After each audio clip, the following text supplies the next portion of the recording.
Anthony Frasier, man after my own heart, because this is what is required. You keep building until something catches. And then when something catches, you build something else and catch that too. So welcome back to the Karen Hunter Show, CEO of ABF Creative. Hi. Hey, welcome. Welcome to be back. And you're right. It's that's the story of my life. I keep building. That's it. And I've always been a storyteller. So this felt the most natural of everything I've ever done. So all right, so walk me through. When you were on, we were talking about hashtag boss up, we were, getting into helping people with their startups and things. And how did you parlay that into ABF? I parlayed that into ABF because I actually ended up getting an entrepreneur in residence position at Newark Venture Partners, which is in Newark, New Jersey. And that's right downstairs from Audible. A lot of people don't know that, it was founded by the CEO of Audible. He wanted to start a venture capital fund. And so me being from Newark, I kind of networked my way into being an entrepreneur in residence there. And after being here, I tried so many things, trying to start different tech startups and try to get it funded. And Audible being right upstairs, I said, well, these guys ain't got no Black podcasts. They ain't got nothing speaking to people of color. At least at the time they did. Now they got a bunch of stuff. But at the time, they didn't have it, And so I figured, let me build something to help out, more audio, get more Black stories in audio. And so now today I'm doing ABF Creative, and we're telling Black stories. We're telling stories for people of color with characters, fiction, nonfiction, the whole gamut. Yeah. I saw it. This is amazing. So was it powered by Audible?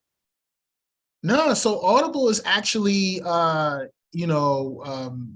now an investor. I guess that's the way, but at the time it wasn't powered by Audible. We were just trucking away, trying to prove that this was an actual business model. This can actually be a business. And so I spent the first 2 years trying to prove that out. And once I was able to kind of prove that, hey, we can build a business out of Black stories, then we started to get a lot more support and started to actually get investors. I love that there's a lot on there for children, which is what I want to talk with you about off mic, because as I build out a space for children and my narrative Nubia space, I see there's so many adventures of Cairo. It's like there's so many. We wanted to amazing. Yes. I have to be honest, that's something we did. We did a podcast called African Folk Tales during COVID, and the podcast blew up. And we started to look around and say, wait, there must be a void in kids and family content for multicultural families. This just seems like we thought it was a lot bigger than that, the market. And when we saw that nobody else was doing it, we just said, well, let's double down. Let's make more content for kids of color. Let's fill this void up with our voice. And, and it worked. A lot of people were just talking about hip hop at the time, a lot of hip hop podcasts, a lot of current events, celebrity gossip and things of that nature. And we were just in our corner, just doing kids content, just, busting out children's content. And it worked. It wasn't the popular thing as far as social media. A lot of people like to share a lot of those things, but we were popular in our own world. Some of our podcasts, some of our lowest podcasts get about 50,000 to 100,000 downloads a month. And so, we just decided, let's just continue to build in this arena. So, Anthony's here, Frasier, Frasier. Yes. As you were putting this together as a concept, how did you find, because you even have one in Espanol, I'm like, come on through with the niños. Come on. We have a podcast called Charm Words, which is a daily affirmations podcast for children of color. And we made the podcast because we saw that affirmations of worth actually help Black kids close the grade gap with white kids by almost 50%. So we were like, why not create something that kids can have access to every morning and things of that nature? And the podcast blew up, even though we made it, we're unapologetic. We made this for kids of color, but everybody using it. White kids, black kids, Asian kids, moms, dads, they're using it. They send us videos of them using it in their car on the way to work. And so we thought, why not, do it first in Spanish and Espanol as well. We felt like, that we saw the stats. Podcast listeners were growing amongst the Spanish speaking audience, and we figured they need affirmations too. So why not, and so it was an experiment at first, but once we saw it gain traction, we just kept it going. The business model, because, as people are listening, it's nice to have Audible. Are you still in Newark? Yeah, I'm still based here in Newark. Okay. I love it. Hometown of my daddy.